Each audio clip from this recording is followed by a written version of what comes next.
Landmark. C'est un programme international qui a été créé par une organisation seule depuis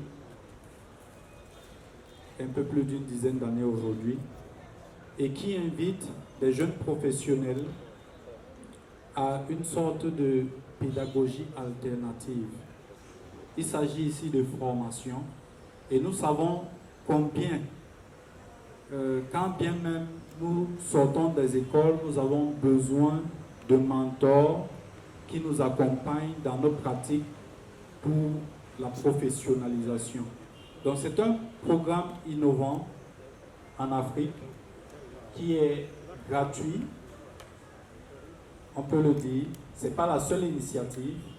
Il y a quelques autres initiatives qui vont dans ce sens.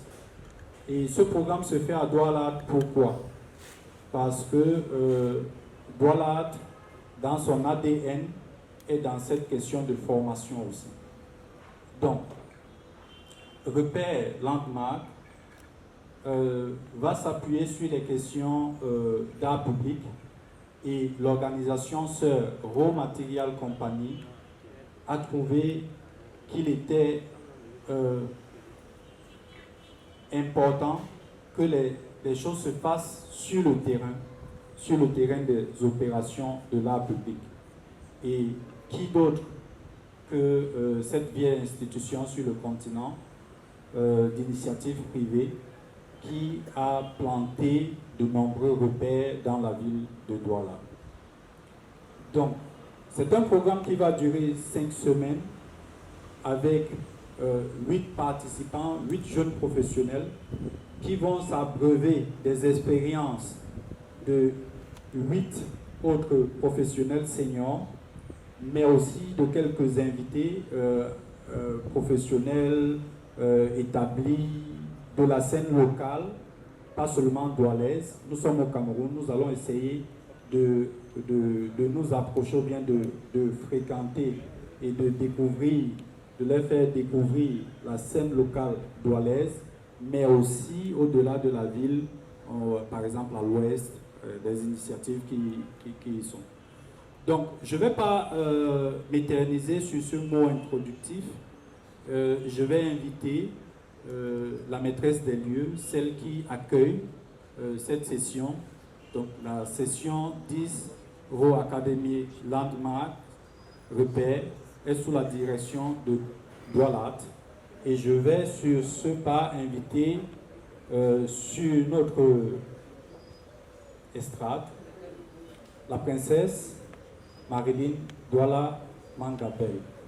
Sous vos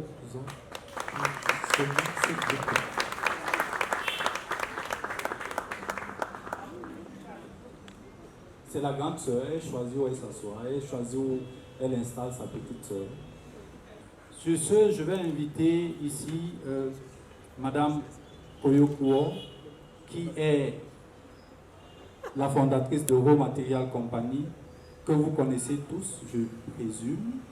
Sinon, on ferme tout et on arrête là à l'instant. Et qui est actuellement la directrice du plus grand musée d'art contemporain en Afrique, Seth Moka à Cape Town. Sous vos applaudissements vraiment nourris, j'invite Madame Koyo.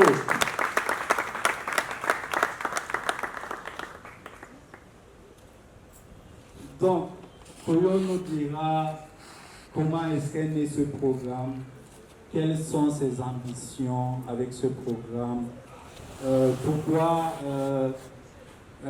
des thématiques à chaque session, pourquoi avoir choisi Douala. Je vous souhaite la bienvenue à l'espace Douala. C'est toujours un plaisir de rencontrer des personnes que je découvre et des personnes que je connais déjà. Chaque soirée qui se produit dans ce jardin, sous le manguier, est toujours un nouveau moment, est toujours un moment neuf, parce qu'il y a toujours le plaisir de rencontrer des personnes qui sont là pour nous,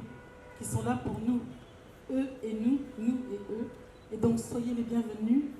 Ce soir, c'est une soirée assez particulière parce qu'il s'agit d'un moment de présentation, d'un partage fort qui se passe ici à Douala avec l'équipe de Raw Material Company qui est venue de Dakar, qui a lâché une partie de leurs activités pour se consacrer à nous accompagner, à être parmi nous, comme nous, avec nous, pour donner une dynamique à ce projet qui va se perpétuer sur l'année 2024 et s'achever avec le Salon urbain de Douala en décembre 2024. Donc je voudrais commencer par remercier l'équipe Raw Material Company pour avoir accepté de se dédier à la ville de Douala pendant ces 5 semaines, ce qui est vraiment généreux. Et merci beaucoup, je voudrais qu'on les applaudisse de cette générosité-là, vraiment, du fond du cœur. Je vais laisser la parole à Koyo. Nous nous connaissons depuis maintenant plusieurs décennies, depuis le siècle dernier. Et je crois que ce n'est pas du tout la première fois qu'on travaille ensemble, mais c'est la première fois qu'on se noue, qu'on s'entremêle, qu'on rentre dans le corps l'une de l'autre. Ça se passe ici à Douala. Et je voudrais donc lui laisser le mot introductif pour nous parler de cette session, cette académie, qui est sans aucun doute un de tes enfants, que tu as mis au monde et que tu accompagnes avec d'autres personnes, les personnes qui sont venues ici. Donc s'il te plaît, informe-nous, ouvre-nous, alimente-nous de ce que cette session, de ce que Raw Academy est. Merci Koyo. Bonsoir. Ça marche? Ça marche. Ça marche, hein? Très bien. Merci Votre Majesté. Alors, c'est intéressant que tu essayes de situer depuis quand on se connaît. Moi, je sais exactement, en fait, depuis quand. Parce que tout d'abord, c'est toujours un énorme plaisir pour moi d'être à la maison.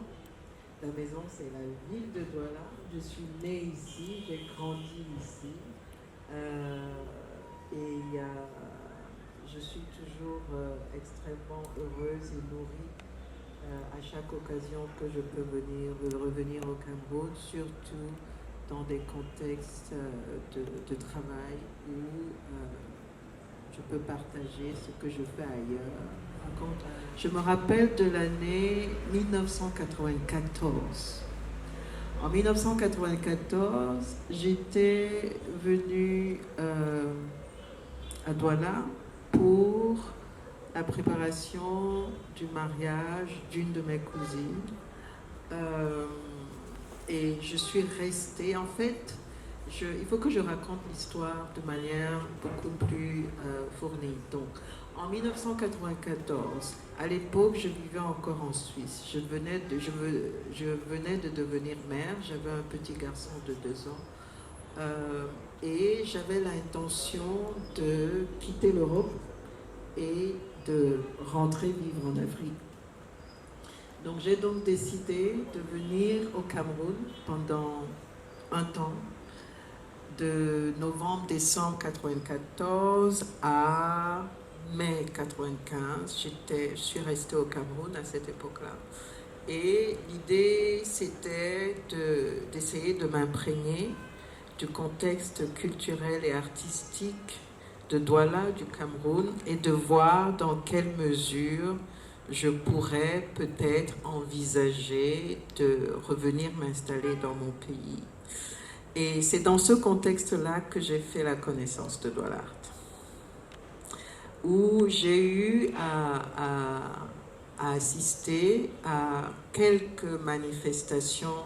La Majesté ne me connaissait pas, elle n'avait pas fait attention à moi, j'étais personne. Donc, mais j'étais jeune aussi, j'avais 25 ans. Donc, Et donc, je pense que je ne me suis pas non plus manifestée vraiment. J'étais là un peu en recherche.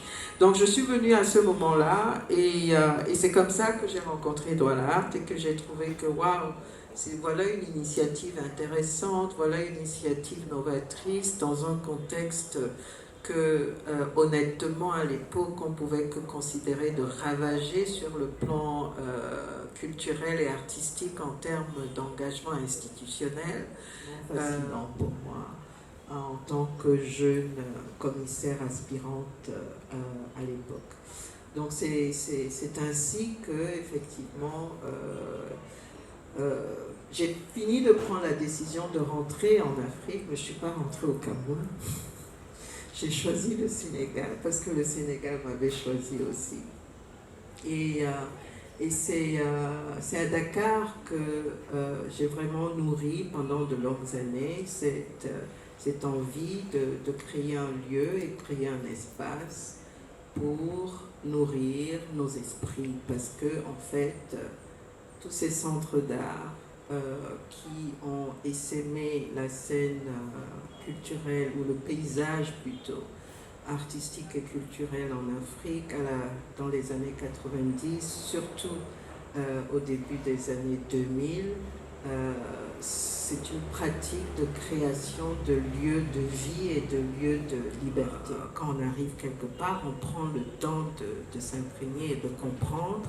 Et c'est seulement en 2008 que j'ai créé Raw Material Company.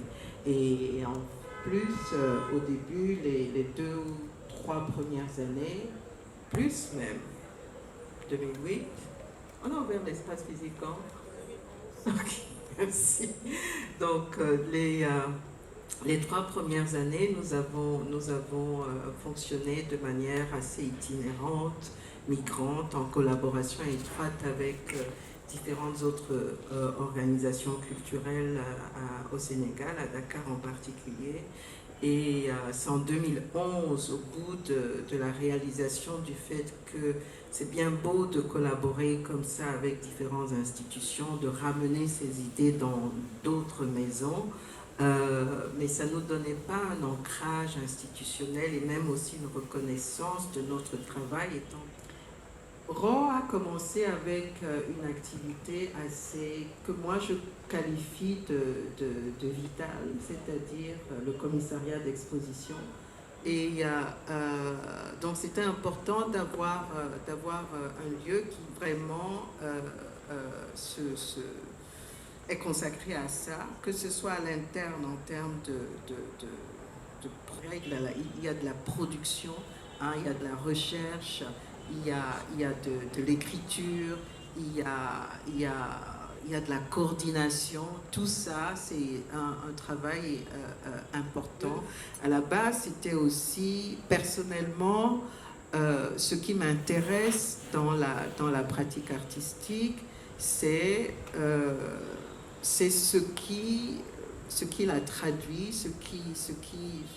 quand je dis ce qu'il a traduit, c'est pour l'art avec la Biennale des Arts, c'est la vie de Senghor et la négritude et toute l'histoire que nous connaissons tous.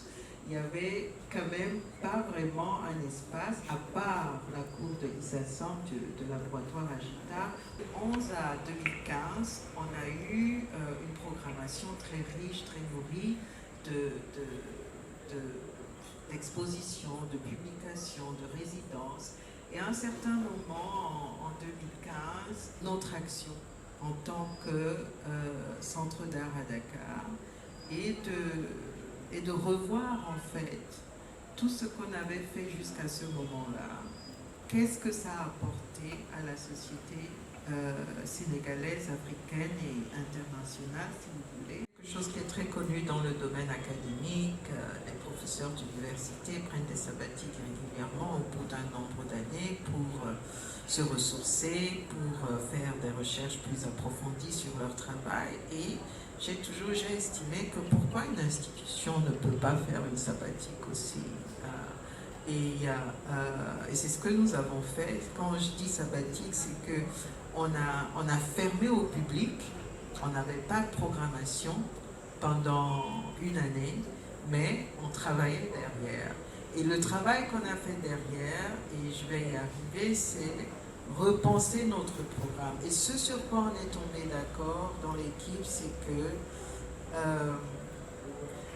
on a estimé que à Dakar, avec le nombre de galeries et d'espaces d'art qu'il y a à Dakar, qui font des expositions de toutes sortes et de toutes manières régulièrement, c'est pas forcément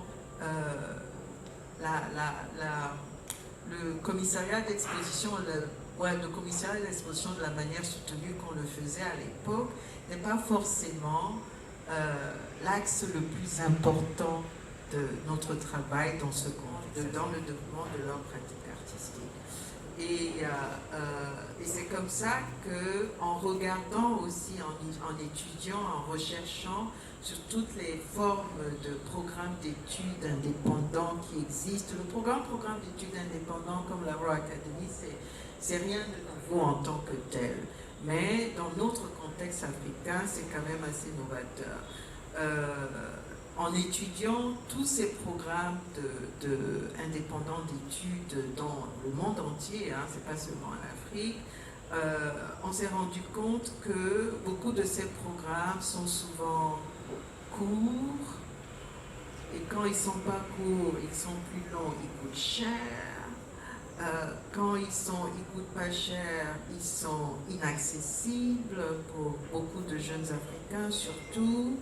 Et ou bien il y a toujours quelque chose qui manquait de notre point de vue en termes de dissémination en fait de la connaissance artistique et du commissariat d'exposition. Et c'est ainsi que nous avons décidé de lancer une académie. Après maintes échanges avec différents collègues dans le domaine et aussi le choix et la décision de l'appeler académie et pas genre, je sais pas, programme d'échange, programme d'études, programme de ceci. C'est aussi une manière de subvertir même l'espace de la production intellectuelle. Et nous avons décidé d'en faire un programme long. À Dakar, le programme s'opère autour de 7 à 8 semaines. Donc, il faut vraiment s'engager à être au Sénégal pendant ce temps, que ce soit pour les intervenants ou que ce soit pour les participants, les fellows, comme on les appelle, et en faire 2 par an. Initialement, les sessions se passent avril-mai et octobre-novembre. Nous avons commencé, la première session a eu lieu en 2016, la session 1 qui s'appelait Hunger Incorporated, qui était sous la direction d'une de mes grandes collègues et une grande collaboratrice depuis toujours, la critique et chercheur et auteur libanaise Racha Salti. La deuxième session qui a suivi a été sous la direction de aussi une autre organisation que nous admirons et avec laquelle nous collaborons de manière très étroite. C'est Chimurenga, qui est une plateforme de réflexion et d'écriture basée au Cap, mais initiée par un autre Camerounais, qui est Toné Djabé. La troisième session, nous avons invité le collectif de rappeurs sénégalais autour du journal rappé. Je pense que certains d'entre vous connaissent le journal rappé, qui est mené par 2 grands rappeurs sénégalais, Keyti et Rouman. La 4e session était sous la direction d'une artiste extraordinaire sud-africaine qui est Tracy Rose. La 5e session était sous ma propre direction qui était axée sur le commissariat d'exposition en tant que tel. Et la 5e session, nous avons invité l'artiste nigériane avec qui nous collaborons beaucoup aussi, qui est Otobankanga, dont le travail est essentiellement axé sur une forme d'écologie contemporaine, si on peut le traduire comme ça pour faire court. La 6e session, nous avons invité un artiste français, Éric Baudelaire, dont le travail s'articule sur le cinéma, si vous voulez, mais la transformation aussi des images et le pouvoir des images et la fabrication des images. Éric a une pratique sciences sociales, sciences politiques très intéressante. La 7e session. Éric, c'était la 7e. Qui a fait la 6e? Vous voyez, je me rappelle même plus. C'est pour ça qu'on a ce fil là derrière. Et la 8e session devait se tourner autour du culinaire et autour des mouvements de circulation du culinaire et l'espace du culinaire. Moi, je pense que l'art culinaire, c'est le premier art. Cuisiner, c'est faire une symphonie. Quand Covid est arrivé, on a vu que beaucoup d'institutions et d'organisations se sont très vite précipitées dans une transformation, pas dans une transformation, dans une présence en ligne. Et pour nous, c'était tout simplement pas possible parce que l'essence même de l'académie, c'est le vivre ensemble, c'est de passer ces 7 à 8 semaines ensemble, c'est de manger ensemble, c'est réfléchir ensemble, c'est de faire des recherches ensemble. Et le vrai grand protagoniste de l'académie, pour nous, c'est la ville de Dakar en tant que telle. Donc comment on peut traduire ça dans un programme en ligne? Donc nous essayons d'être très réaliste, mais aussi d'être très sensible à ce qui fait sens par rapport à ce qu'on fait. Quand on a imaginé les sessions d'académie, il était clair pour nous qu'à un moment, on aura une session qui sera axée sur l'art dans l'espace public. Et il n'y a personne d'autre sur le continent en termes institutionnels qui a fait un meilleur travail sur l'art dans l'espace public. Mais non seulement ça, c'est surtout que comme Dakar est vraiment le protagoniste principal de nos académies, de nos sessions d'académie au Sénégal, la ville de Douala est le protagoniste. Maintenant, la session 10 que nous avons intitulée Repères. Et il faut savoir que les sessions d'académie se développent, mais vraiment en étroite collaboration avec la direction que nous invitons à être, comment on dit ça, le lead de cette session. Et nos choix sont nourris par le respect qu'on a pour la pratique d'un professionnel X, en l'occurrence Douala Art et la princesse Marilyn. Et nous choisissons les thèmes, nous choisissons les titres, nous choisissons ensemble et nous élaborons ensemble vraiment tout le programme de ces 7 semaines, sachant que, comme je disais à Douala, la session, c'est la première fois qu'on a une session aussi courte de 5 semaines. Pendant tout le processus, il y a d'autres invités, il y a d'autres ressources qui sont invitées à contribuer. Et c'est ainsi que la session se tient. Je pense que ce que je peux ajouter aussi, c'est que les sessions d'académie sont vraiment pour nous notre contribution à nourrir et enrichir l'espace critique, l'espace de la pratique, l'espace du commissariat, et enrichir ça avec de nouvelles têtes, de nouveaux professionnels. D'une part, parce qu'il est urgent pour nous de le faire nous-mêmes. D'autre part, parce que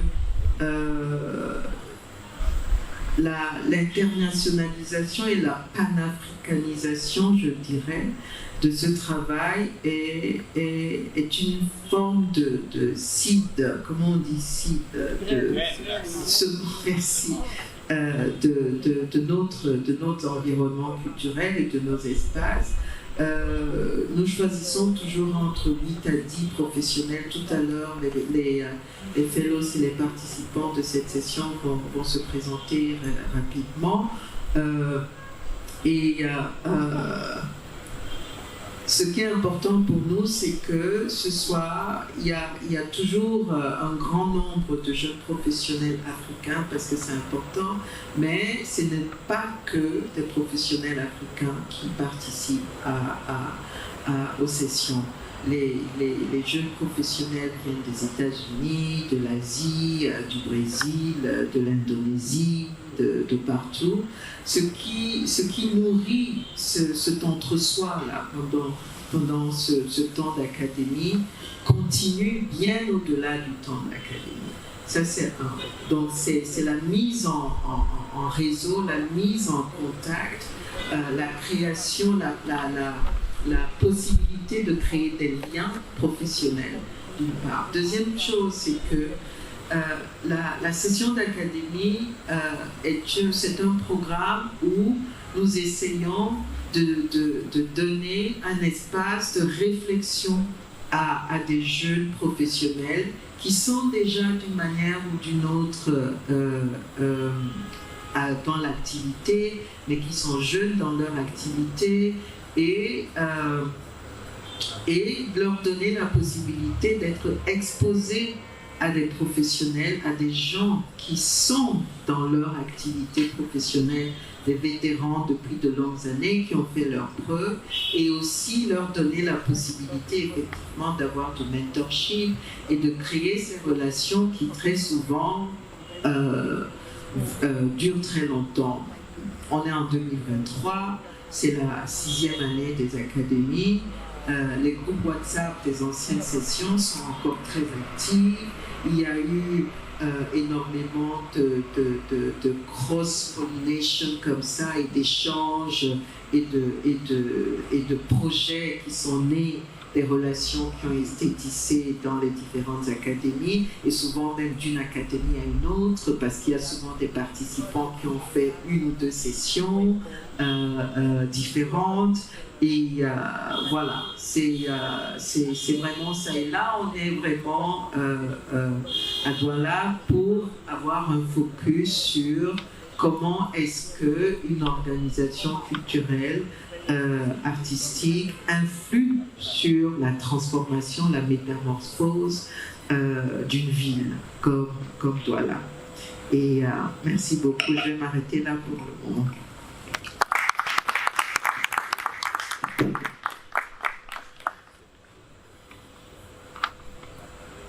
C'était pas trop long, c'est trop court. On aurait aimé en entendre encore et encore, non seulement parce que tu le dis bien, mais ce que tu dis est véritablement, c'est la nourriture. Tu nous alimentes avec ces réflexions, ces expériences que tu as partagées en quelques minutes. En 3 minutes. Je prends le micro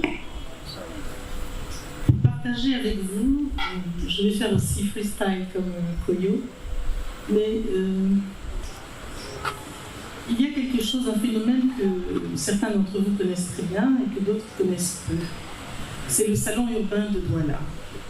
Le salon urbain de Douala est une opportunité que Douala a créé en 2007 pour pouvoir obtenir des ressources, que ce soit des ressources humaines, que ce soit des ressources intellectuelles, que ce soit des ressources financières, pour pouvoir investir la ville d'un certain nombre de moments, d'un certain nombre d'œuvres, d'un certain nombre de possibilités de dialogue, de discussion autour d'une inauguration, autour d'une opération artistique, autour d'une œuvre d'art.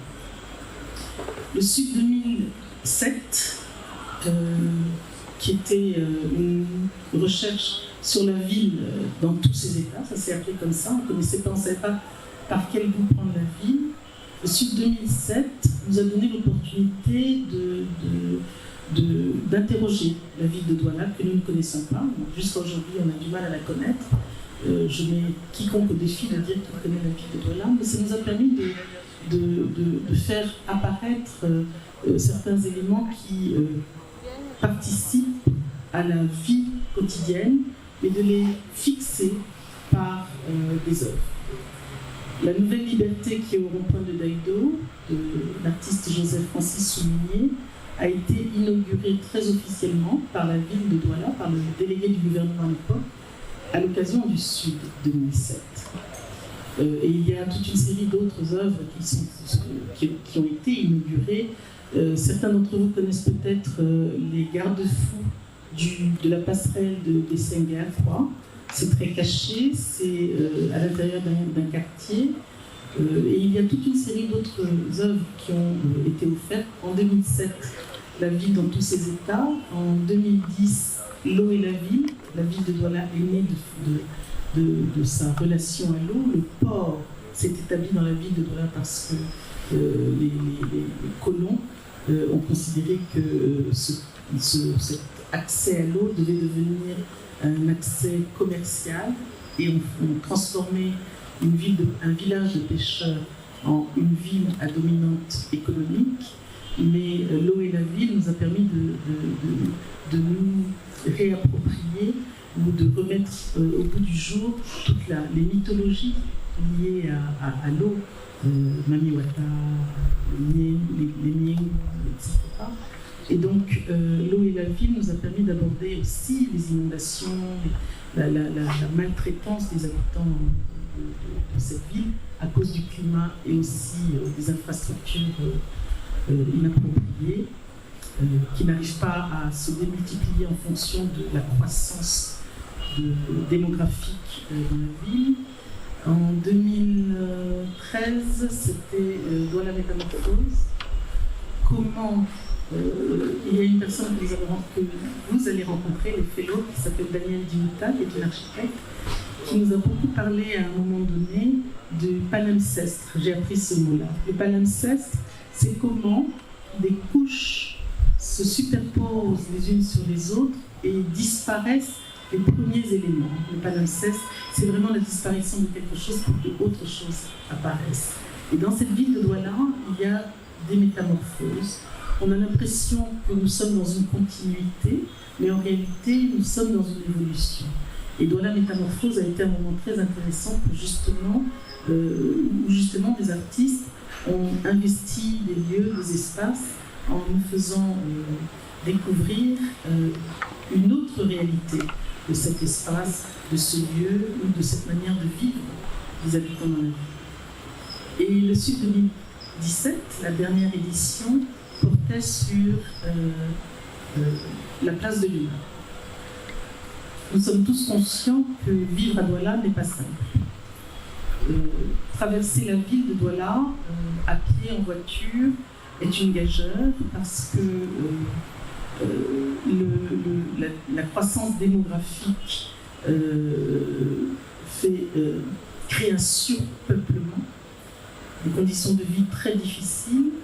Les investissements publics sont destinés à accroître le caractère économique de la ville et nous avons, en accord avec le délégué du gouvernement à l'époque, admis tous ensemble, les pouvoirs publics, les habitants de la ville, des élèves d'établissements scolaires, des artistes, évidemment, nous avons tous admis que la question artistique devait redonner une dimension humaine à la vie de Douala. Et la place de l'humain nous a permis d'identifier à quel point l'homme, l'être humain, l'individu et la collectivité étaient à la marge de la construction de la vie. Et donc le Sud 2017 a été la dernière édition du Sud que nous avons pu mener. Et ce qui a été extraordinaire dans ce Sud 2017, ça a été, par le fait du choix des artistes, une vraie discussion sur les droits de l'homme, les droits humains. La place de l'humain a développé une réflexion par le biais des propositions artistiques sur les zones de droit et de non-droit dans cette ville, notamment pour la jeunesse, qui a été très active et très sollicitée par les artistes au cours de ce Sud. Le prochain Sud, qui devait se dérouler en 2020, 3 ans, qui devait se dérouler en 2023, 3 ans, va se dérouler en 2024. 2020 était évidemment une année un peu opportune à cause de la pandémie. 2023 a été une année un petit peu beaucoup consacrée à poursuivre les réflexions de préparation du Sud 2024. Et nous sommes donc sur la trajectoire du Sud 2024, dont le titre, dont le thème est reconnexion. Comment est-ce que nous pouvons inviter les habitants de cette ville à se reconnecter les uns aux autres? Comment nous pouvons inviter les habitants de ce pays, pas seulement de la ville, à avoir une considération pour l'histoire, pour la mémoire, et à se reconnecter à des faits passés qui ne sont pas forcément des questions ancestrales, on n'est pas forcément dans une relation avec les traditions de nos ancêtres, mais à une mémoire, à une histoire qui nous lie tous, tout Camerounais, et qui est l'histoire qui démarre avec la colonisation allemande. Avant la colonisation allemande, le Cameroun n'existait pas. Il y avait des populations, des peuples, des communautés qui évoluaient à leur gré ici ou là, mais il y a eu une décision qui s'est faite avec des frontières.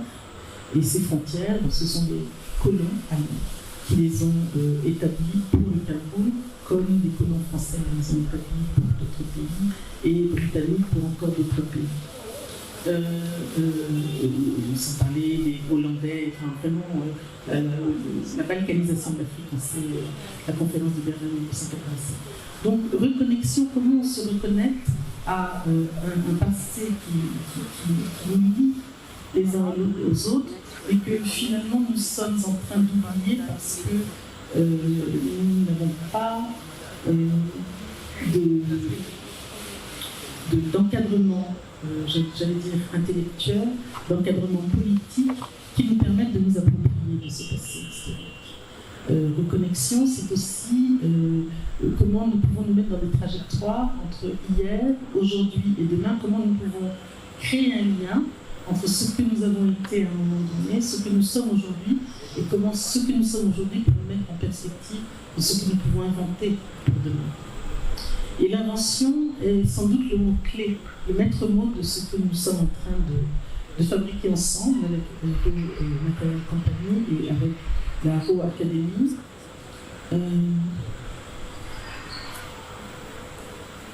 La question du repère est une question fondamentale. Ici et maintenant au Cameroun, je pense que nous ne sommes pas le seul pays, mais le Cameroun est très malade. La société camerounaise est malade. Il y a une incapacité aujourd'hui à créer collectivement un souffle commun. Nous sommes dans une société qui est de plus en plus fragmentée, nous sommes dans des conflits ethniques qui sont de plus en plus forts, et il nous faut absolument surmonter tout ça. Et nous pensons que l'action artistique est une manière douce, quelquefois catharsique, je vous en dis, est une manière de pouvoir faciliter la reconnexion des uns entre les autres, de surmonter cette fragmentation humaine, sociétale, sociale, fragmentation. Il y a eu une exposition il n'y a pas si longtemps dont j'ai oublié le titre, où on s'est rendu compte qu'il y avait une psychologie extrêmement atteinte. Beaucoup d'individus dans cette ville de Douala et dans ce pays sont en souffrance énorme. Et une psychosociologie qui est faite de ruptures, de brisures, etc. Donc la reconnexion est pour le Sud 2024, l'un des éléments, c'est le thème, c'est le sujet. C'est de faire en sorte que nous arrêtions de nous battre les uns contre les autres, que nous arrêtions de nous battre contre nous-mêmes et que nous essayions de fabriquer quelque chose ensemble. Et c'est tout à fait possible, nous avons déjà commencé à travailler. Évidemment, il faut savoir que le Salon urbain de Douala n'est pas un festival qui se fait à un moment donné, c'est tout un processus qui permet de construire des choses. Et le festival, c'est la fête. C'est le moment où on va inaugurer, où on va vivre, on va vibrer autour de tout le processus qui aura été mené pendant quelques mois, quelques années précédentes. Le Sud 2007 est l'aboutissement d'une réflexion qui a réuni un certain nombre de personnes, des architectes, des urbanistes, des sociologues, des artistes, des commissaires d'exposition, des critiques d'art, des personnes qui investissent, des opérateurs culturels qui investissent l'espace public en 2005, qui sont venus pour évaluer tout le travail que Douala avait fait précédemment, puisque Douala est né en 1991 et que beaucoup de choses avaient été faites dans la ville. Et ces personnes que nous avons réunies en 2005 nous ont incités à organiser cette rencontre périodique qui est le Salon urbain de Douala. Et je crois que nous sommes en train de repartir dans des fonds baptismaux. Je dirais que la Raw Academy, la session 10, est pour nous une très belle opportunité qui nous est donnée de revisiter ce que nous avons offert à la ville, de revisiter les processus par lesquels nous sommes passés ou nous passons, mais au-delà de les revisiter, c'est de nous aider à prendre du recul, nous aider à nous poser des questions autrement. Il se trouve que la session 10 de la RAW est une session qui réunit des personnes qui viennent de différents pays, qui viennent de différentes cultures, qui viennent de différents profils, académiques ou non, et qui ont beaucoup de fraîcheur, qui sont assez jeunes, et qui ont cette capacité de poser des questions qui nous mettent dans une posture complètement différente. Ils nous prennent un petit peu à contre-pied de ce que nous avons fait, de ce que nous avons l'habitude de faire. Et c'est très, très intéressant d'avoir cette fraîcheur, d'avoir cette obligation pour nous de nous questionner autrement, de prendre du recul. Repère est le thème de cette session parce que les présentations qui ont commencé à être faites depuis ce matin de chaque proposition, de chaque intuition, de chaque désir de projet des fellows, des résidents que nous accueillons, ce sont véritablement des interrogations qui se posent à eux, mais qui nous posent à nous.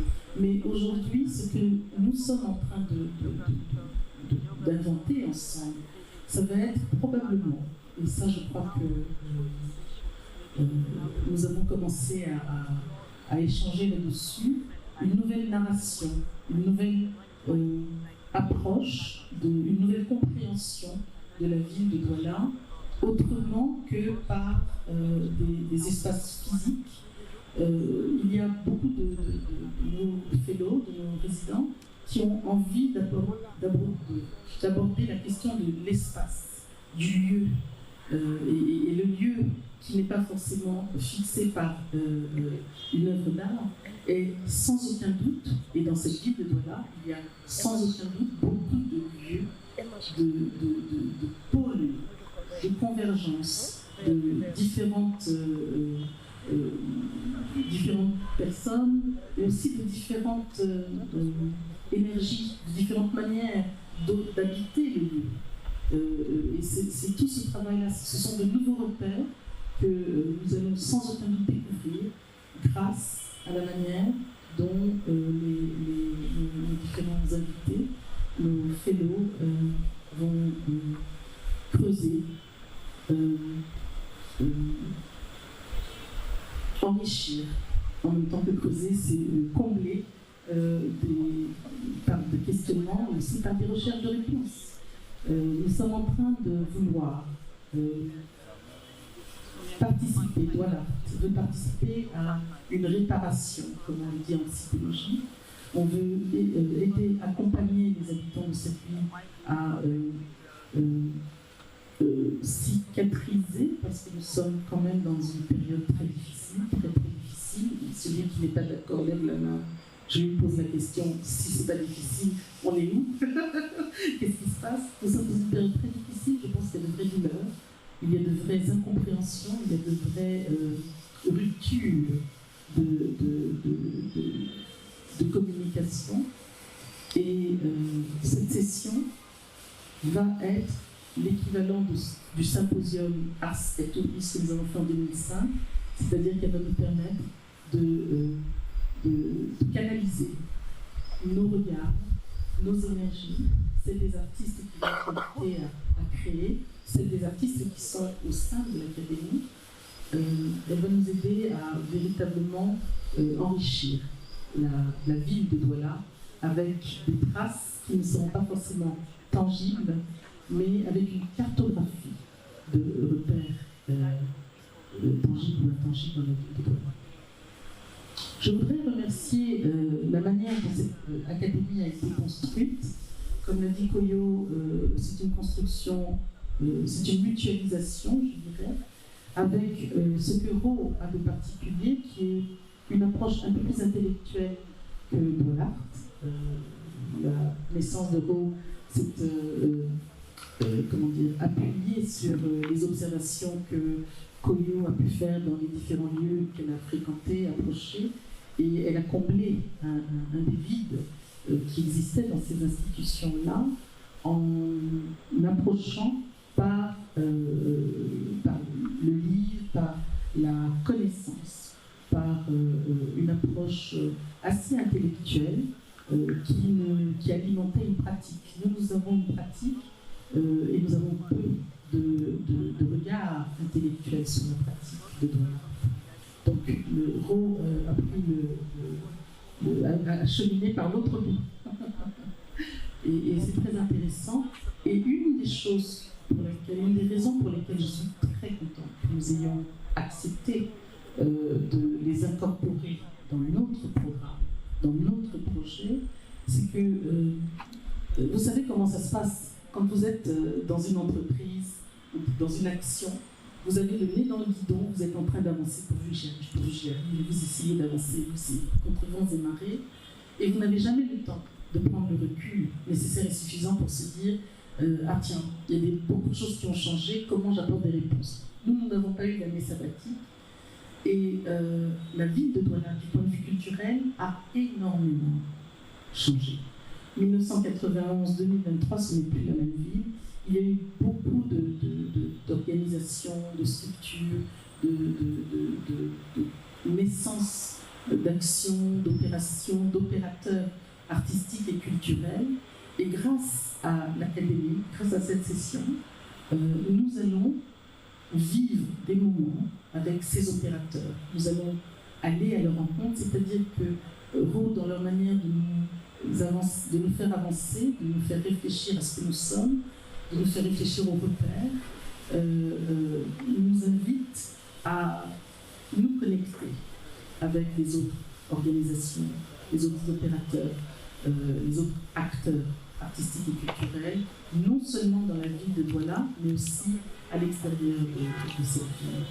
Donc voilà, c'est tout un cheminement que nous avons, qui est cohérent avec ce que nous avons créé depuis plus de 30 ans aujourd'hui. Je pense que c'est un souffle, un nouveau souffle qui est impulsé. C'est pas toujours facile parce que nous avons nos habitudes. Je pense que nous avons nos pesanteurs. Et cette fraîcheur qui arrive va vraiment nous permettre de proposer un Sud 2024 qui sera différent. Cela ne veut pas dire que le travail, les fellows qui sont accueillis aujourd'hui et pendant 5 semaines, ce qui n'est pas rien, c'est un effort qu'ils font aussi. C'est gratuit, mais ils ont pris sur eux-mêmes de payer leur voyage. Donc ce n'est pas quelque chose qui rentre dans les caisses, ni de dollars, ni d'euros. Et ce sont des efforts qu'ils ont faits. S'ils sont là, c'est parce qu'ils l'ont véritablement voulu. Bien sûr, on les a sélectionnés. Il y a une très grande cohérence entre les uns et les autres. Ces personnes qui sont jeunes, qui sont là, sont absolument dédiées à la ville de Douala. Et ça, c'est fantastique. Et je crois que, bon, voilà, j'ai dit l'essentiel de ce que j'avais à partager avec vous. Je réitère mes remerciements de ce souffle. Et j'espère, grâce à ce souffle et à probablement ces nouvelles narrations, parce que la narration, nous n'avons pas de narration camerounaise. Il faut que nous ayons un récit commun. Les narrations que chacun va apporter vont être intégrées dans une cohérence d'ensemble dont j'espère qu'elles pourront nous aider, à nous, Camerounais, de nous reconnaître, de nous repérer, de nous réidentifier comme étant partie prenante d'une histoire et comme étant ceux qui devons façonner notre propre histoire.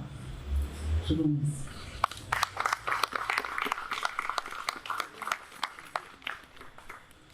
Merci beaucoup, Princesse. Merci beaucoup, Madame Toyo.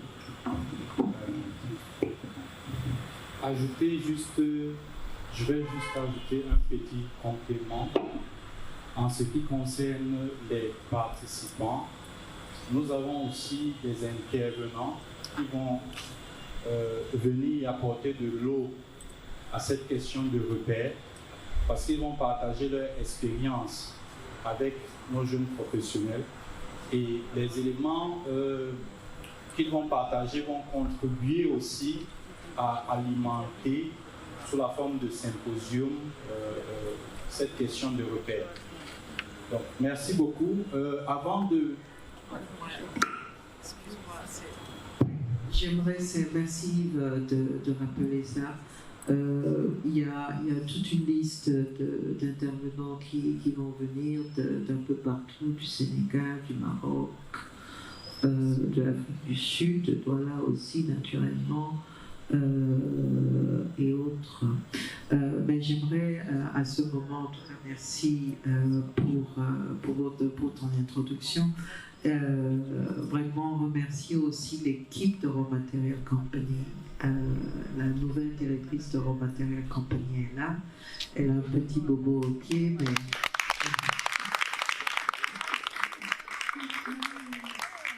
Fatima Si, qui est l'actuelle directrice de Raw Material Company. L'ancienne directrice de Raw Material Company est là aussi, qui est actuellement commissaire senior à la Maison des Cultures du Monde à Berlin, qui est dirigée par un autre brillant Camerounais, Bonaventure Sobé-Djendiko. Je pense que j'ai oublié personne, mais je pense aussi... Non, si j'ai cité Marie-Cissé tout à l'heure, mais naturellement Marie-Cissé Fall, qui est notre productrice générale, globale, unique, internationale. Et j'aimerais naturellement aussi attirer l'attention sur notre coordinatrice et productrice locale, Louisa Bomba, qui est une personnalité culturelle de la ville de Douala, qui opère à travers différentes disciplines et différentes pratiques. Et avant de te redonner la parole, Yves, et donner la possibilité aux fellows de se présenter rapidement avec votre nom et d'où vous venez, et très en 2 secondes, non, en 2 phrases, le contenu de votre projet. Je disais tout à l'heure que c'est en 1994 que j'ai fait la connaissance de Douala Art. Et c'était avec le projet d'un grand frère qui est là et pour qui je veux vraiment faire honneur, d'autant plus que c'était son anniversaire hier. On a mangé du bon gâteau, c'est M. Coco Kemini.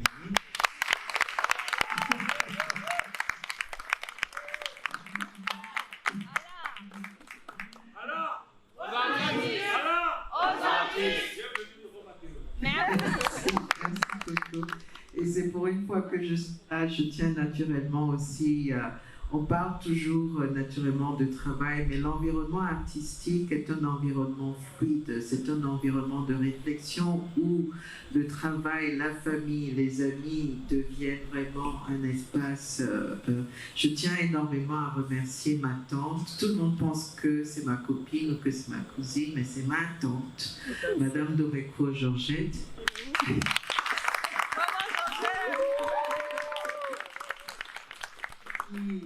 Sans qui je ne fais rien dans cette ville et avec qui je fais tout et qui est aussi une personne importante dans la production de cette session. Je pense que nous avons aussi mon arrière-grand-mère qui s'appelle Mademoiselle Norandika, qui est notre assistante de production, qui est là. Aussi. Donc, j'espère que j'ai oublié personne du côté de Doro. Naturellement, il y a Yves Makongo qui est commissaire, producteur de Douala. Et voilà. Et juste, voilà, tu veux faire pour Douala. Je pensais de faire à la fin, quand on allait lever les verres, j'ai vu que les verres ont déjà circulé. Nous sommes une toute petite équipe et tout ce que vous pouvez voir de ce qui se fait dans les murs et hors les murs est vraiment porté par, ça se compte sur les doigts de la main. Il y a Yves, évidemment, Yves Makongo, qui coordonne les expositions, et vous savez que nous faisons une exposition tous les 2 mois à peu près, ce qui est incroyable. Il les coordonne et il est accompagné de Patrick Ngwana, qui doit être quelque part. Bravo. Qui vient de l'équipe, il n'est pas là depuis très longtemps, mais qui a lui la charge vraiment au quotidien de monter les expositions, de suivre tout ce qui se passe à l'intérieur. Et je pense que la personne que vous connaissez sans doute le moins, c'est Nadège Ndéni, qui est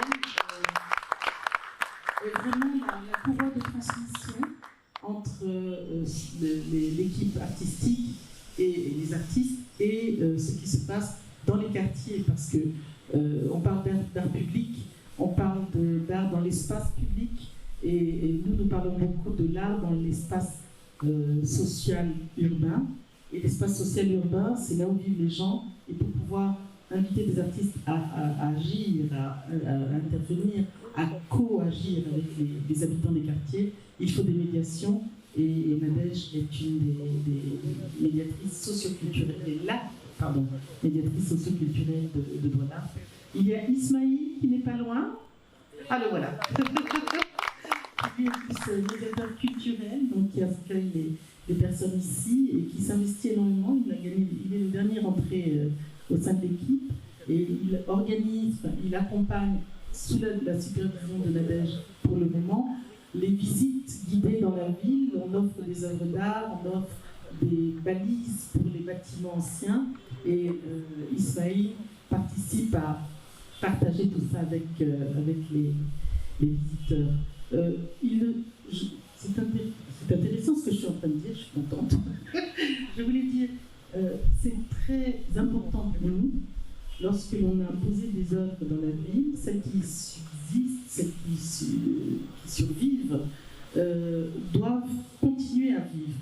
Et le travail que Nadège et Ismaël font en organisant ces visites guidées et commentées, c'est de donner à chaque fois un petit peu d'énergie à ces œuvres, à ces objets dans la ville, pour dire on vient les voir, on vient à leur rencontre.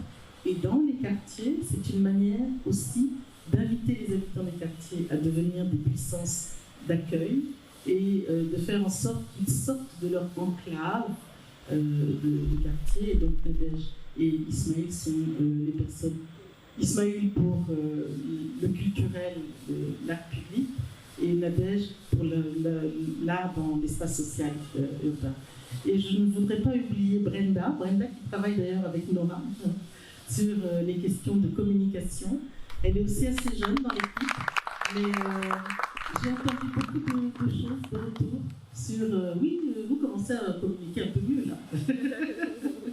Donc voilà, nous sommes cette équipe. J'ai parlé de toutes les personnes qui collaborent au sein de Bonart, sans parler de backstage.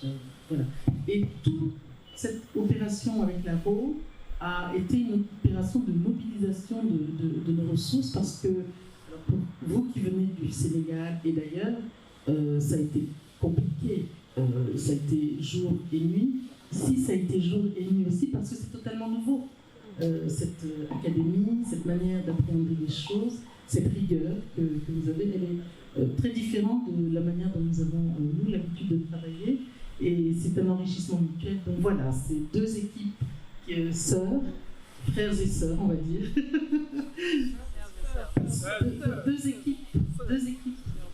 Deux structures sœurs et deux équipes frères et sœurs. Est-ce que tu fais bruit? Il fait partie de l'équipe. Voilà. Oui, sœurs. Deux équipes sœurs au féminin qui se sont donc mélangées pour pouvoir vous donner la parole, pour pouvoir, j'espère, vous inviter à être attentifs à ce qui va se passer et si vous en avez la possibilité, nous accueillir ici ou ailleurs, enfin, chez vous, pour que nous puissions poursuivre des conversations. Donc là, je crois que nous avons beaucoup parlé et oui, merci. On va passer la parole très rapidement pour clôturer aux fellows, aux résidents, de dire très brièvement qui ils sont, mais vraiment très rapidement. Et aussi, je vais rappeler que pendant toute la session de l'académie, chaque semaine, il y aura un programme public de cette manière avec le corps professionnel. Ah, pardon, je suis désolée, tu vois, à Dakar, on en fait une, mais comme on concentre tout à Douala, donc chaque semaine, il y aura 2 programmes publics avec les intervenants de passage qui seront là. Donc, ce sera très riche, ce sera communiqué. Alors, n'importe quel résident... je vais inviter, voilà, tu vas passer avec je vais le micro. inviter les locaux à paver le chemin. Bonsoir et bienvenue. Je me nomme Vanina Kapé, étudiante en histoire de l'art à l'Université de Yaoundé 1. C'est un honneur pour moi de faire partie de ce programme de la session 10 de Ro Academy sous le thème repère. Mon projet s'intitule Urban Move / Rural Trip. Donc c'est un projet qui s'inspire de l'action sociale, l'action dans la ville de Douala par le Sud pour proposer des projets ruraux, question de dynamiser un peu la scène rurale et amener les publics à se les approprier en fait. C'est un peu ça de manière brève le propos de mon projet. Merci. À côté là.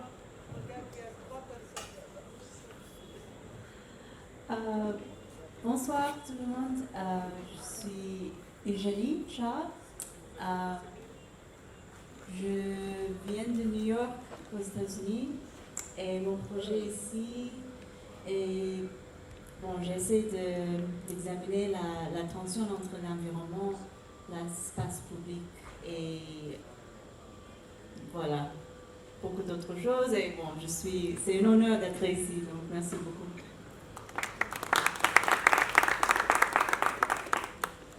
Bonsoir tout le monde et merci pour votre accueil ici à Douala. Moi je m'appelle Marion Chevalier, je viens de Paris et je suis doctorante en histoire et en théorie de l'art contemporain.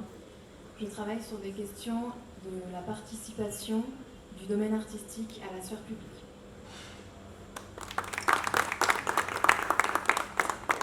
Bonsoir à tous, merci beaucoup pour l'accueil. Je m'appelle Elijah Ndoumbe, l'artiste multidisciplinaire et cuisinier d'origine franco-camerounais américain.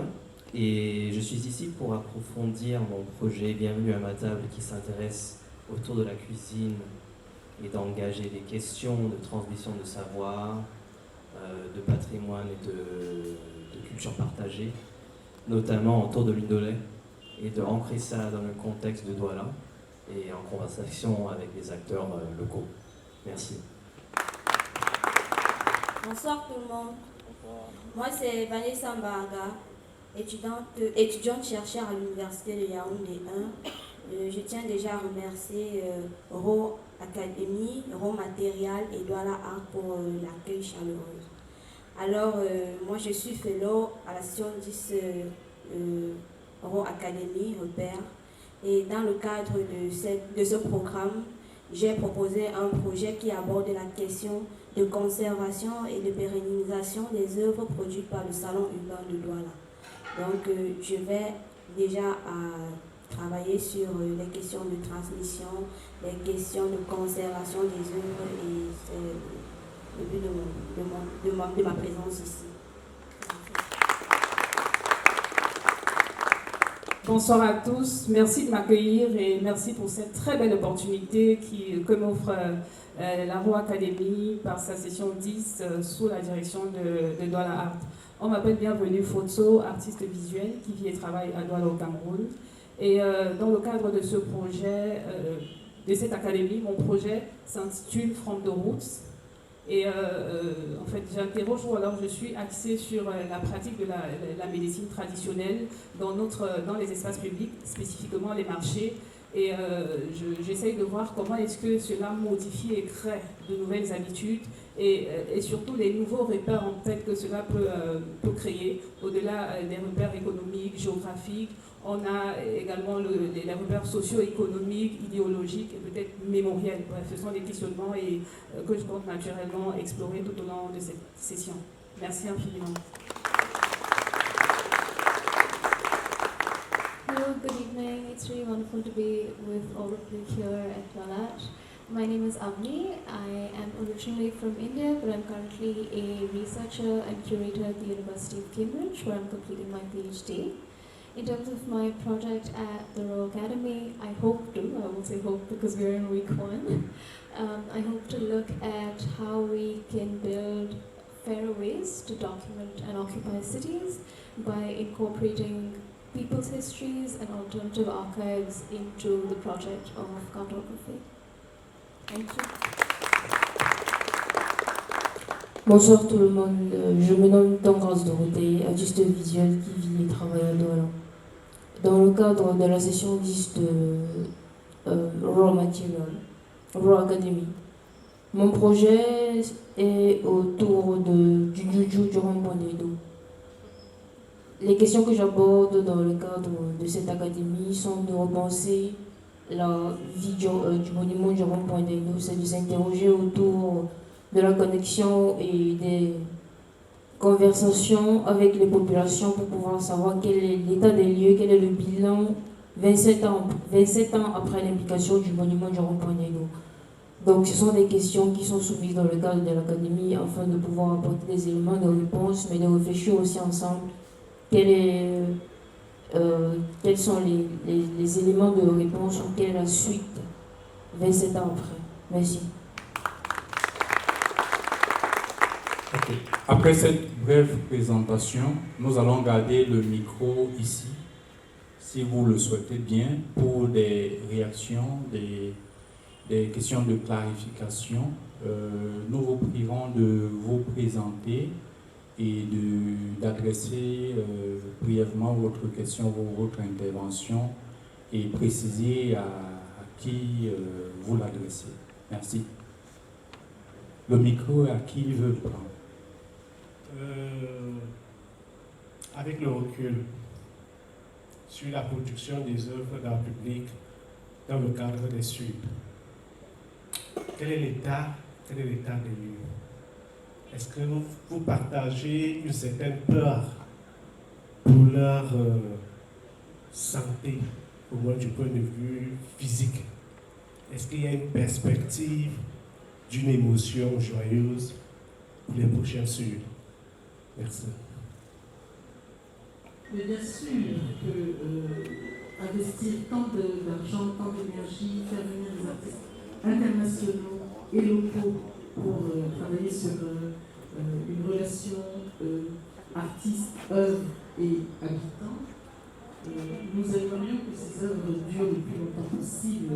Si le 30e millénaire, ces œuvres sont encore là, en supposant que nos vies ne soient pas englouties, ce serait un honneur et un plaisir pour nous, et ça suppose effectivement de l'investissement. Oui, nous n'avons pas. Nous avons eu pendant une période des ressources pour pérenniser, pour entretenir, pour maintenir les œuvres. Nous ne les avons pas du tout depuis la période Covid, les ressources pour le monde culturel s'amenuisent, depuis la guerre d'Ukraine, les ressources qui viennent de l'étranger pour le monde culturel s'amenuisent. Et aujourd'hui, nous sommes dans des négociations pluriannuelles avec la communauté urbaine de Douala, parce que ça participe de son patrimoine, même si ça n'a pas encore été écrit. Mais les œuvres d'art qui sont dans la ville de Douala font partie du patrimoine artistique de la ville. Et nous sommes en train de négocier avec la ville qu'elle puisse investir un peu plus, qu'elle puisse investir sérieusement sur la maintenance et sur la pérennisation de ces œuvres, qui pour certaines ont disparu et d'autres sont en assez mauvais état. À l'endroit évidemment de Marie, j'aimerais chercher sur la précédente question pour comprendre un peu qu'est-ce qui est le plus important. Est-ce que c'est simplement restaurer, faire vivre ces œuvres, ou alors vous avez vraiment besoin que la population puisse manifester un certain intérêt pour ces œuvres, parce que nous sommes dans un environnement où tout le monde ne comprend pas toujours ce qui se fait artistiquement parlant.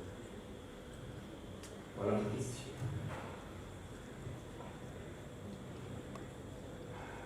J'y vois deux questions. L'appropriation par les habitants, l'intérêt qu'ils peuvent porter aux œuvres, est-ce que c'est important pour nous? Et la compréhension que les habitants peuvent avoir de l'œuvre.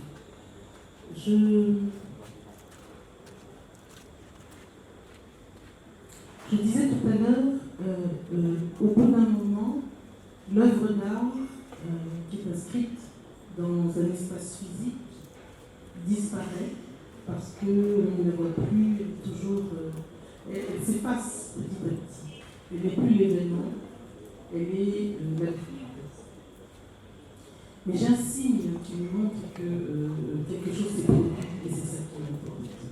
C'est que nous avons de plus en plus de visiteurs, nous avons de plus en plus de curieux qui viennent visiter les expositions. Ça veut dire que nous avons stimulé un monde qui est né en 1991, et au moment où nous naissons, il n'y a rien. Et au moment où nous naissons dans cette ville de Douala, on a commencé par investir des espaces avec Coco Cormier comme directeur artistique, Douala Pop 93, etc. Il n'y avait pas de visiteurs dans nos expositions. On devait avoir 80 visiteurs par exposition et il y avait 80% d'expatriés. Aujourd'hui, chaque vernissage, nous avons environ une moyenne de 300 personnes. Je pense que c'est ça. Il y a 80% de Japonais. Ça veut dire que nous avons éveillé un intérêt pour tout ça. Et ça veut bien dire que ce qui s'est inscrit dans l'espace public, accompagné d'un événementiel, a suscité une curiosité. Maintenant, on ne peut pas en demander trop aux gens parce que dans certains quartiers, oui, il y a des efforts qui sont faits pour assurer l'entretien, mais là maintenant c'est un autre type d'investissement. Et même s'il y a une appropriation complète de l'œuvre, de l'objet, il y a une incapacité d'assurer la qualité du moment de sa création. Donc il y a un intérêt, ça je crois, j'en suis persuadée, il y a un intérêt pour les œuvres, mais il n'y a pas de capacité pour pouvoir en assurer une maintenance et surtout pas la restauration. Donc c'est de l'ordre de... Et c'est une négociation, je dis et je le dis, c'est vraiment les pouvoirs publics qui doivent aussi entrer en ligne de compte. Mais la question m'est posée, tu peux aussi apporter des... J'essaie de respecter le protocole. La question de l'appropriation des œuvres est une question importante. Et je pense effectivement, j'entends dans votre question aussi quelque chose qui tombe sur le développement du public, ce à quoi Marie bon. Ça, c'est une chose. D'autres choses aussi, je pense, et je vais peut-être mettre le pied dans les plats, quand on regarde Douala, avec des caniveaux en plein air, et que le vendeur de je ne sais pas quoi, devant ce caniveau, ça ne le dérange aucunement de manger son sandwich devant, excusez-moi le mot, de la merde. Donc c'est vraiment une question de conscientisation. Et même au-delà de la question de la conscientisation, le bien-être, c'est pour tout le monde. Les œuvres dans l'espace public contribuent à ce bien-être. Donc voilà, c'est ce que je voulais ajouter à ça. Oui, je reprends le micro. Nous avons constaté une chose.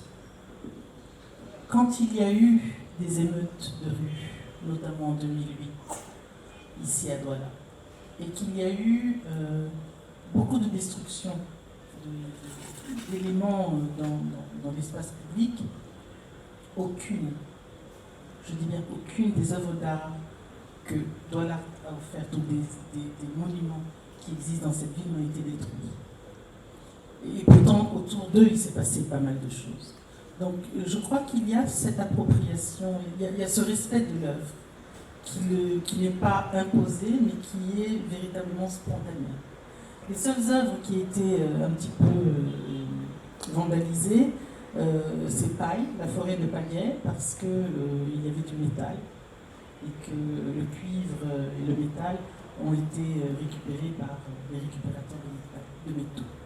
Donc, je ne pense pas que... Je pense que l'œuvre d'art, quelle que soit la manière dont elle est inscrite dans l'espace, si elle parle aux habitants, si elle parle aux gens, je parle des habitants parce que ce ne sont pas que des communautés, et la question de communauté est un peu complexe, surtout quand on veut entrer dans une discussion sur la collectivité, faire en sorte que des personnes qui viennent de différentes communautés d'appartenance puissent se remettre en question pour pouvoir développer quelque chose de plus collectif, de plus large. Je pense que la collectivité des habitants de cette ville de Douala, si elle existe, respecte les œuvres d'art parce que ces œuvres d'art-là leur parlent. Maintenant, elles ne peuvent pas faire autre chose que de les respecter parce qu'elles n'ont pas les moyens de faire plus. Et elles ne savent même pas, et ça c'est je pense que nous avons failli quelque part, elles ne savent pas à qui s'adresser. Elles ne savent pas à quelle porte taper s'il arrive quelque chose. Il y a à 2 reprises un fou qui est monté en haut de la Nouvelle Liberté et on a vécu une situation horrible où les gens étaient tellement attachés à cette Nouvelle Liberté, à Unjunju, qu'ils ont commencé a escaladé la Nouvelle Liberté pour faire descendre ce fou qui était au sommet. Ils voulaient protéger la Nouvelle Liberté et ils la dégradaient par leur volonté de la protéger. Ils ont même été jusqu'à commencer à secouer. Heureusement, l'ingénieur avait fait un bon travail pour que ce fou-là laisse descendre. Donc je crois qu'il y a un attachement, quelquefois. La colonne Pascal à Shell-Newell, je pense qu'elle est encore sur place, elle est entretenue, elle est propre, même si personne ne la touche, elle est respectée, etc., etc. Je pense qu'il y a véritablement une adhésion. Il y a un manque d'information et nous sommes en train de créer des capsules télévisuelles pour donner de l'information. Il y a vraiment un manque d'information. Et nous qui parlons de reconnexion, s'il n'y a pas d'information, comment faire pour que les gens puissent parler de la même chose? Ils peuvent parler de la même chose, mais s'ils ne savent pas la nommer, nous sommes défaillants dans ce que nous sommes en train de vouloir défendre. Donc nous essayons aussi on est en train de travailler également à essayer de développer un vocabulaire à partir du discours que porte une œuvre. Il faut que nous réussissions à faire en sorte que des mots soient partagés avec un vocabulaire commun entre les habitants, entre les personnes qui voient cette œuvre et qui l'apprécient pour ce qu'elle est. Qu'est-ce qui fait que dans les quartiers populaires, les œuvres puissent subir une dégradation? C'est simplement que des fois l'aspect fonctionnel passe avant tout le reste, parce qu'il n'y a pas ce travail d'éducation qui est fait en avant et qui permet justement que l'habitant connecte avec l'œuvre. Et je pense qu'il est de bon ton que désormais justement on est peut-être le guide utilisateur de l'œuvre dans la zone X, ce qui permet justement de créer cette très forte connexion, parce que par exemple, je discutais avec Martin Anguissa tout à l'heure sur le fait de la statue de la Nouvelle Liberté. Elle posait déjà les bases d'un questionnement très fort qui reste actuel. Mais aujourd'hui, que représente Ndjunju dans le quotidien d'un Doualais ou d'un habitant de Douala? C'est devenu une habitude. Mais est-ce qu'on peut expliquer l'habitude? Qu'est-ce qui représente l'habitude? Qu'est-ce qui donne de la cohérence à cette œuvre en ce lieu? Donc je crois qu'il faudrait aujourd'hui recommencer justement à travailler sur le débat sur la position qu'occupent les œuvres dans l'espace public. Parce que, par exemple, partant de la galerie ou de l'institution que peut être Douala, il y a le désir justement de transformer la ville via les œuvres. Mais maintenant, comment les œuvres elles sont reçues, ça, on n'a pas de retour d'expérience du gars qui passe là tous les matins. Elle devient une habitude. Et c'est peut-être pour ça que lors des émeutes, il ne la touche pas. Elle devient comme, je ne sais pas moi, les shops de Samba, le boutiquier. On dit on protège Samba parce qu'il est de la communauté, mais il faudrait désormais peut-être qu'on réévalue justement le rôle de l'œuvre dans l'espace où elle va. Ça, c'est un travail qui se fait à la fois avec les communautés ou la collectivité, mais d'abord, ça demande un insight profond. Il faut aller trouver les besoins des gens et puis leur proposer justement des sursauts comme ça d'ouverture vers de nouveaux paradigmes. Donc voilà. Désolé, j'ai été un peu long et puis, pas très structuré. Je voudrais apporter quelque chose à ce que Koyo a dit par rapport à l'appropriation des œuvres dans l'espace public.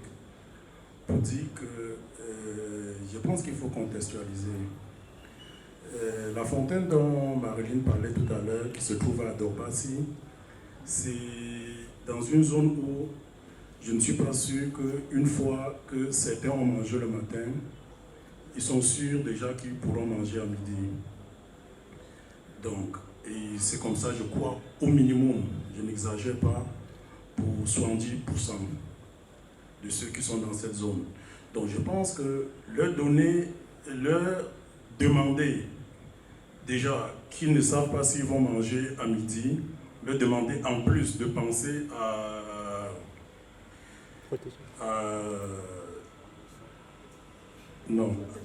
à restaurer ou à protéger, entretenir une œuvre qui, le premier abord, ils y pensent juste quand ils ont besoin d'eau là-bas. Voilà, donc c'est un peu compliqué. Je pense que chaque société, les sociétés qui fonctionnent, c'est très souvent régies par les lois. Il y a des gens qui les contrôlent. Je peux vous partager une petite expérience personnelle pour vous montrer à quel point c'est compliqué de s'approprier, parce que même en venant pour protéger, tu peux plutôt t'apporter des problèmes. Je me suis une fois arrêté au feu rouge et j'ai fini ma soirée au commissariat parce que le mec derrière moi était dans une Prado et qui n'a pas compris pourquoi je me suis arrêté devant lui et que j'ai insisté malgré qu'il klaxonnait, je me suis arrêté, je n'ai pas bougé. Le mec m'a entraîné dans un commissariat.